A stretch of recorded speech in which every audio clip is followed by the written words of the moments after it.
News आपके साथ मैं हूं रचना बंसल। अयोध्या में आज तैयारियों का जायजा लेने के लिए मुख्यमंत्री योगी आदित्यनाथ खुद पहुंचे हुए हैं। 5 तारीख का इंतजार हम सभी को है, जब प्रभु श्री राम के लिए भव्य मंदिर बनाने की तैयारी की शुरुआत होगी। भूमि पूजन का कार्यक्रम होगा। ये तस्वीरें लगातार हम आपको आपके टीवी स्क्रीन पर दिखा रहे हैं और आप इन तैयारियों के जरिए जान सकते हैं कि ऐतिहासिक दिन कितना ज्यादा भव्य होने वाला है और इन तैयारियों में कहीं भी कोई चूक ना रह जाए, ये खुद सुनिश्चित करने के लिए मुख्यमंत्री मौजूद हैं अयोध्या में। कल पहुंचने वाले थे लेकिन प्रोग्राम कैंसिल हुआ, आज पहुंचे हैं और इस आयोजन की भव्यता में कहीं भी कोई कमी ना हो। साथ ही कोरोना काल को देखते हुए सुरक्षा पूरी तरह से चाक चौबंद होनी चाहिए। सुरक्षा कोरोना से भी, सुरक्षा किसी भी तरह की अप्रिय घटना से भी। रूट डाइवर्ट किए गए हैं, बाहरी लोगों को पहुंचने की इजाजत नहीं है। 3500 सुरक्षा गार्ड्स मौजूद रहेंगे जो कि चप्पे चप्पे पर निगरानी रखेंगे। घरों की छतों से स्नाइपर्स मौजूद रहेंगे जो कि ऊपर से नजर बनाए रखेंगे। ड्रोन कैमरों के जरिए भी निगरानी रखी जाएगी और खास बात यह कि जो लोग वहां पहुंचेंगे उन्हें निश्चित दूरी आपस में बनाए रखनी होगी। 1 लाख प्रसाद के पैकेट्स तैयार किए जा रहे हैं। ये लगातार इंडिया न्यूज आप तक पहुंचा रहा है।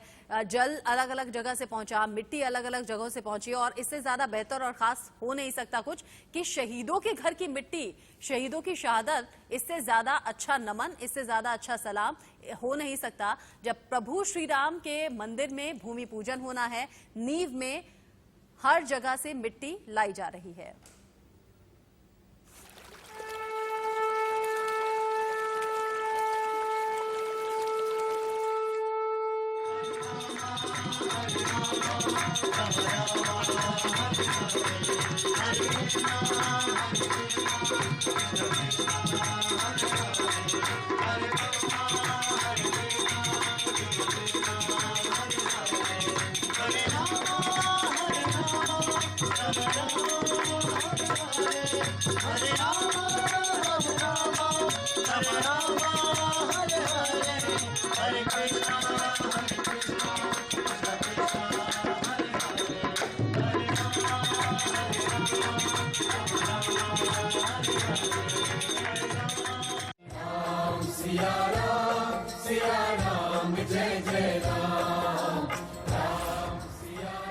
बस खत्म होने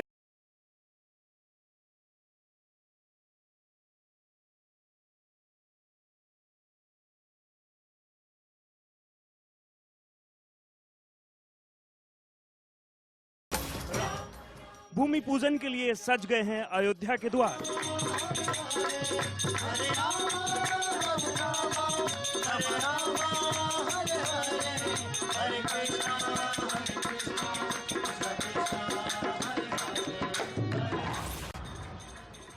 दिवाली से पहले अयोध्या में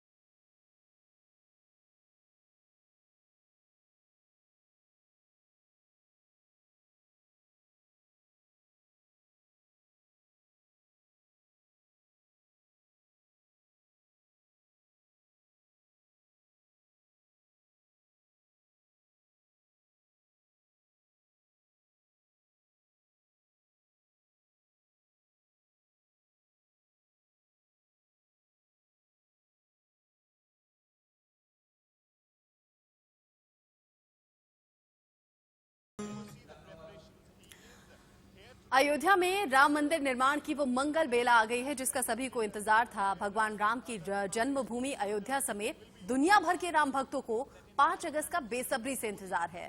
पूरी अयोध्या नगरी इस वक्त राममय हो चुकी है। इंडिया न्यूज अयोध्या के हर रंग से आपको रूबरू करा रहा है।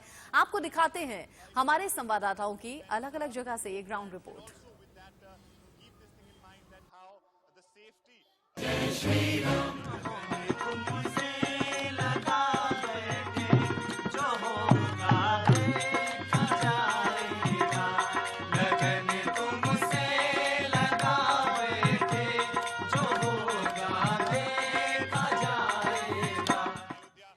पूरी अयोध्या राममय हो गई है। आप हमारे पीछे देख रहे हैं 51,000 कलश तैयार किए जा रहे हैं। अलग अलग रंगों के कलश हैं। और सबसे जो खास बात है, ये 51,000 कलश उस रास्ते में रखे जाएंगे जहां से प्रधानमंत्री नरेंद्र मोदी गुजरेंगे। आप देख रहे हैं, आपको अलग अलग रंग दिखाई पड़ रहे हैं। रंग जो होते हैं वो प्रसन्नता के प्रतीक होते हैं। आप देख रहे हैं, आपके सामने पीला रंग है, लाल रंग है, उसके अलावा आपको दूसरे रंग के भी कलश दिखाई पड़ रहे हैं। इस कलश को प्रधानमंत्री नरेंद्र मोदी के गुजरने वाले रास्ते में लगाया जाएगा। आप देख रहे हैं, इस कलश के ऊपर आपको दीपक भी नजर आ रहा है। ये दीपक भी उस समय आपको जलता हुआ मिलेगा। इसमें आपको आम का टल्लो भी मिलेगा। यानी ये सारी बातें इसलिए की जा रही है क्योंकि जो पवित्रता है, जो शुभ काम किया जाता है, उसके लिए ये बातें बेहद आवश्यक होती हैं और उसके लिए व्यापक तैयारी की जा रही है। हमारे साथ हमारे एक साथी हैं जो इसकी पूरी तैयारी करा रहे हैं। हम चाहेंगे कि उनसे हम लोग समझें और आपको भी बताएं कि आखिर अयोध्या में राम को लेके क्या क्या हो रहा है। जी, अपना नाम बताएं और क्या क्या हो रहा है। कलश की तैयारी तो हम लोग देख रहे हैं कि 51,000 कलश जो है आप लोग तैयार करा रहे हैं, तो इसके पीछे का उद्देश्य क्या है? अयोध्या महोत्सव न्यास के द्वारा, जिसका अध्यक्ष हरीश कुमार श्रीवास्तव, एक जो आज हम लोगों के मन में भाव है, जो एक प्रसन्नता है, क्योंकि हमारे राम के एक भव्य मंदिर का शुभारंभ का शिलान्यास होने जा रहा है। हम लोग इतने प्रसन्न हैं, अयोध्या आह्लादित है कि हर आदमी, हर व्यक्ति यहाँ का बच्चा बच्चा लगा हुआ है कि कुछ ना कुछ उसकी सहभागिता इस भूमि पूजन में हो सके। हम लोग भी उसी में इन कलशों का निर्माण कर रहे हैं, क्योंकि हमारे संस्कृत में भारत की जो परंपरा है उसमें कलशों को सबसे ज़्यादा महत्व दिया गया है। तो माननीय मोदी जी जब साकेत महाविद्यालय में उतरेंगे, उसके बाद वो कलशों के मध्य से होकर के गुजरें, ये हम लोगों की एक इच्छा थी और उसी के लिए इन कलशों का निर्माण किया जा रहा है। और इस पर दीपक भी जलेगा, इस पर अक्षत भी रखा जाएगा और आम के पल्लों से इसको सजाया भी जाएगा। हमारे पीछे आप देख रहे हैं कि बहुत सारे ऐसे साथी बैठे हुए हैं जो भजन गा रहे हैं, तो इनका भजन हम लोग सुनते हैं और आपको भी सुनाते हैं, आप भी सुनिए। ये भी रामलला के लिए है और इसके पीछे इनका उद्देश्य है कि जो लोग कलश बना रहे हैं उनका मनोरंजन हो, उसके अलावा पूरे देश में कम से कम ये संदेश जाए कि वाकई अयोध्या राममय हो गई है। तो सुनिए, देखिए क्या सुनाते हैं ये। लगन तुमसे लगा बैठे, जो होने तुमसे लगा बैठे, जो होगा देखा जाएगा। लगन तुमसे लगा बैठे, जो होगा देखा जाएगा। लगन तुमसे लगा बैठे, जो होगा देखा जाएगा। लगन तुमसे लगा बैठे, जो होगा देखा जाएगा। जो होगा देखा जाएगा। तुम्हें अपना, तुम्हें अपना, तुम्हें अपना बना बैठे, जो होगा देखा जाएगा। लगन तुमसे लगा बैठे।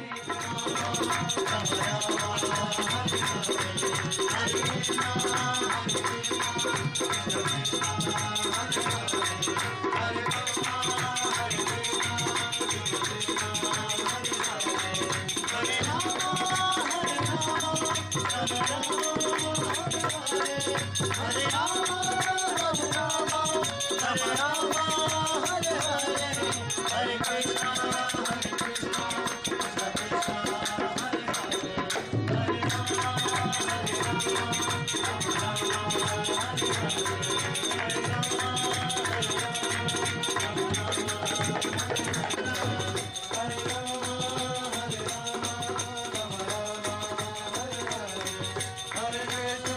हरे हरे, हरे राम हरे राम, राम राम हरे हरे, हरे राम हरे आपने देखिए, ये देखा कि कितना उत्साह है लोगों में, कितना जोश है। और सबसे महत्वपूर्ण बात है कि आप देखिए, रंग बिरंगे कलश देखिए, आप पीले रंग कितने आंखों को अच्छे लग रहे हैं। उसके अलावा आप सामने हमारे देख रहे होंगे लाल रंग जो कलश रंगा जा रहा है, उसको गोल्डन से जो उस पर एक लाइन खींची जा रही है, वो अपने आप में एक अद्भुत नज़ारा है। तकरीबन 51,000 कलश जो है प्रधानमंत्री नरेंद्र मोदी के स्वागत के लिए लगाए जाएंगे। तो कहा जा रहा था कि सौगंध राम की खाते हैं, मंदिर वहीं बनाएंगे। अब वो वक्त आ गया है जब मंदिर के निर्माण का काम शुरू होने जा रहा है और वाकई देश और दुनिया के लिए एक अनूठा संकल्प होगा।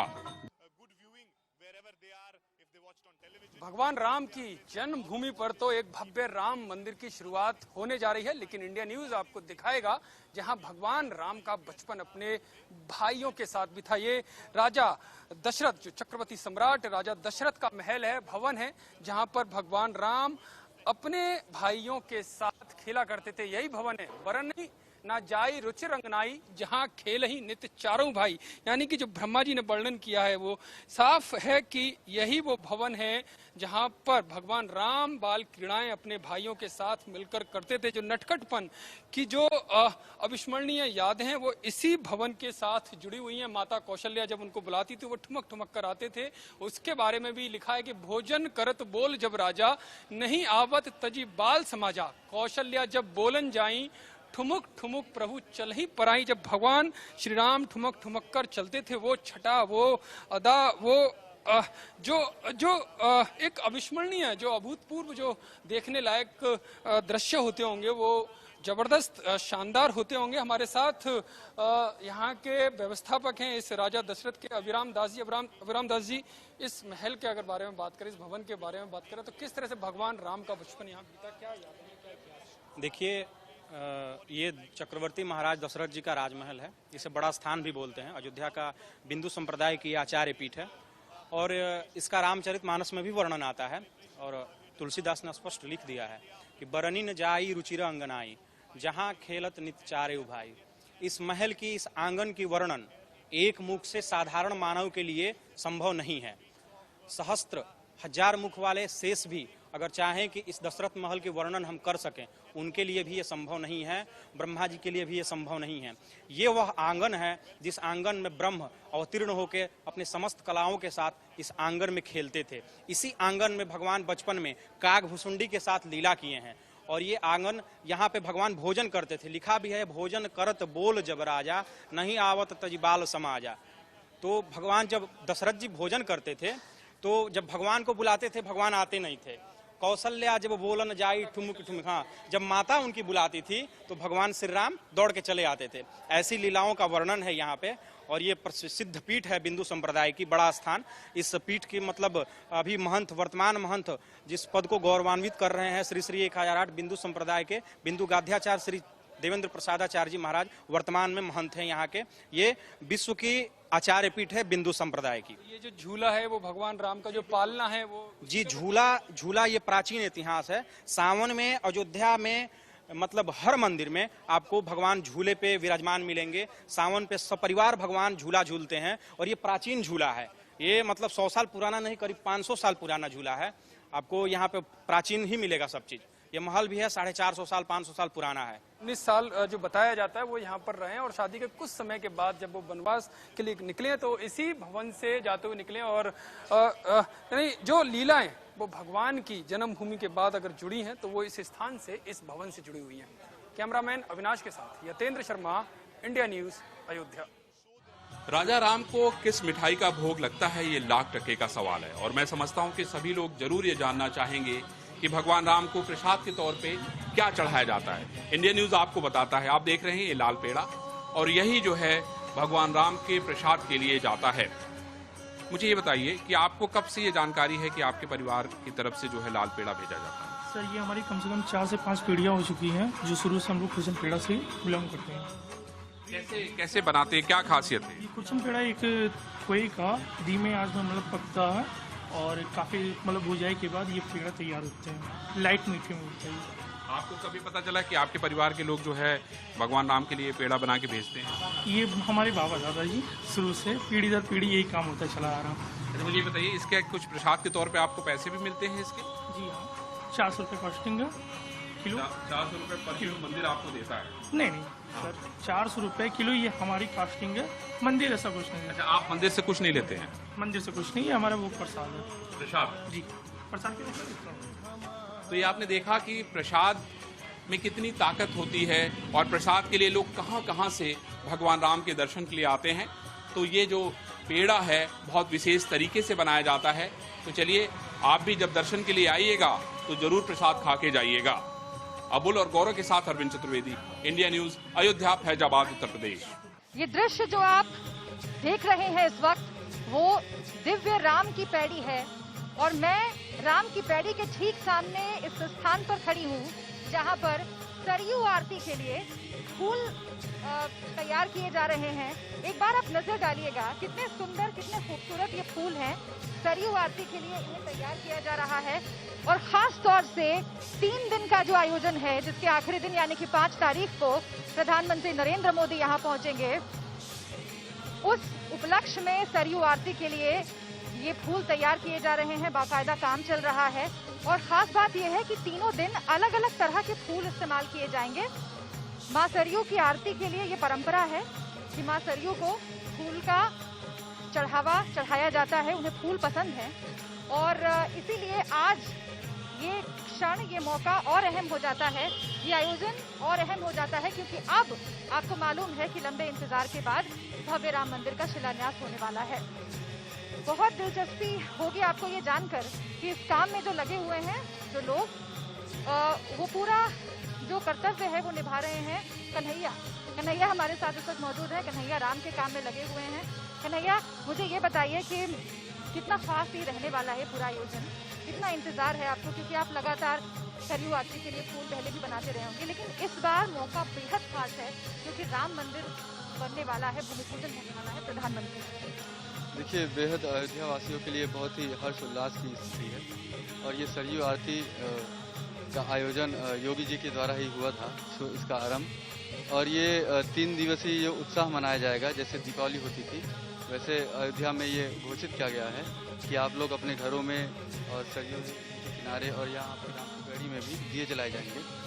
बहुत शुक्रिया आपका कन्हैया हमसे बातचीत करने के लिए। तो आपने देखा कि कैसे ये जो फूल हैं, विशेष तौर पर ये जो 3 दिन के आयोजन है, अलग अलग तरह के फूल तीनों दिनों के लिए मां सरयू के लिए तैयार किए जा रहे हैं और ये प्रसन्नता का मौका है। इसमें कोई कोर कसर न यहाँ के आयोजक छोड़ना चाहते हैं, न राज्य सरकार छोड़ना चाहती है और ना आपको मालूम है कि जो अयोध्या के लोग हैं वो कोई कोर कसर छोड़ना चाहते हैं। बहुत भव्य आयोजन होगा, बहुत भव्य वो दृश्य होगा जब भूमि पूजन होगा भव्य राम मंदिर का। कैमरा पर्सन प्रमोद के साथ शुभ्रा, इंडिया न्यूज। अयोध्या के लोगों में राजा राम के लिए कितनी आस्था है, कितनी श्रद्धा है, उसकी एक वानगी हम आपको दिखाते हैं। आप देख रहे हैं हमारे पीछे जो व्यक्ति बैठे हुए हैं, ये अपने महाराजा राम के लिए रोज पान भेजते हैं और ये उनकी दूसरी पीढ़ी है। पहले इनके पिताजी ये काम करते थे, अब ये काम करते हैं। आप देखिए कि किस मन से ये पान लगाने का काम कर रहे हैं। बहुत सारी चीजें इस पान में पड़ी है क्योंकि ये राजा राम का पान है, आप समझ सकते हैं। और आप कल्पना कीजिए कि क्या दरबार रहा होगा महाराजा राम का। और ये जो पान है जिसकी संख्या 20 है, ये पान रोज इनकी दुकान से भगवान राम के लिए जाता है और जो श्रद्धा है, जो भाव है, वो अद्भुत है। आज पूरी अयोध्या राममय हो गई है और शायद यही कारण है कि इंडिया न्यूज भी इनके पास चल के आया है, क्योंकि जैसा मैंने कहा कि इनके पिताजी भगवान राम को पान लगाकर पेश किया करते थे, उनके दरबार में ले जाया करते थे। अब काम बेटे के रूप में ये करते हैं। इनसे हम बात करेंगे और पूरी विधि को समझने की कोशिश करेंगे कि आखिर जो ये पान लगाते हैं इसमें क्या क्या खासियत है। पहले तो अपना नाम बताइए। रिंकू चौरसिया। चौरसिया जी, ये बताइए मुझे कि ये जो आप पान महाराजा राम के लिए लगा रहे हैं, क्या खासियत है और कब से आपका परिवार ये पान लगा रहा है? ये तो लगा रहे हैं 20 साल से ऊपर हो गया। 20 साल तो इसके लिए आप लोग कुछ देते नहीं है? नहीं, पहले पुजारी जी देते थे। अच्छा। जो मिलता था, जो सबको दिया जाता था, वो हमको भी मिलता जाता है। अच्छा, तो अभी भी देते हैं? जी, अभी भी मिलता है। कितनी बार पान जाता है राजा? सुबह जाता था, शाम को जाता था, 2 टाइम पहले जाता था। अब लेकिन 1 टाइम जाता है। अब 1 टाइम जाता है। ऐसा क्यों? पुजारी कजे 6 बजे मंदिर बंद हो जाता है। पहले 8 बजे शयन आरती होती थी, तब रात को लगता था। अब शयन आरती होती नहीं है, तो इसीलिए सुबह कितने बजे पान जाता है? सुबह 8 बजे 9 बजे जाता है। 9 बजे जाता है। क्या क्या डालते हैं आप पान में और कैसे तैयारियां करते हैं? मीठा पान में गुलकंद पड़ता है, चेरी पड़ता है, मीठा मसाला पड़ता है। अच्छा, तो इनके लिए राजा राम के लिए कत्था भी कुछ अलग तरीके से बनाते हैं? अलग से लाते हैं। अलग से लाते हैं जी। और बनारसी कत्था रहता है। अच्छा, ये बनारसी कत्था रहता है, यानी बनारस का कत्था। और ये पान कहाँ का है? मगई पान है, फैजाबाद की है, बनारस का पान भी है। बनारस का पान भी है, यानी दोनों चीजें काशी विश्वनाथ के नगरी से आई है। जी। अच्छा, तो ये शुरुआत आपको कब पता चला कि जो है आपके पिताजी ने कोई कहानी बताई हो, कोई बात बताई हो, कैसे? नहीं, हमारी वहाँ पहले मानस भवन के बगल में हमारी पान की दुकान थी। वहाँ पूजा होता था तो पुजारी जी कहते थे मंदिर में भोग लगाने के लिए पान दीजिए, इसलिए वहाँ पान दिया। तो इस तरह से शुरुआत हुई जी। तो तकरीबन अब कितने साल हो गए होंगे आप लोगों को पान देते हुए? पापा को 20 साल हो गया, हम भी हो गए, आज 32 साल के हो गए, 50-60 साल हो गए। 50-60 साल से आप पान दे रहे हैं। चलिए, हमारी तरफ से बहुत बधाई। तो देखिए, ये लोगों के मन में श्रद्धा है, लोगों के मन में विश्वास है। उनको लगता है कि अब वो वक्त आ गया है जब राम मंदिर का निर्माण होगा तो अयोध्या की किस्मत भी बदलेगी। और शायद यही कारण है कि इतने श्रद्धा से, इतने मन से ये सारे के सारे अयोध्यावासी भगवान राम के चरणों में अपना सब कुछ अर्पित करने के लिए तैयार हैं। आपने देखा कि किस तरीके से मगही पान और कत्था बाबा विश्वनाथ की नगरी बनारस से आ रहा है और यहाँ पर भगवान राम के चरणों में अर्पित किया जा रहा है।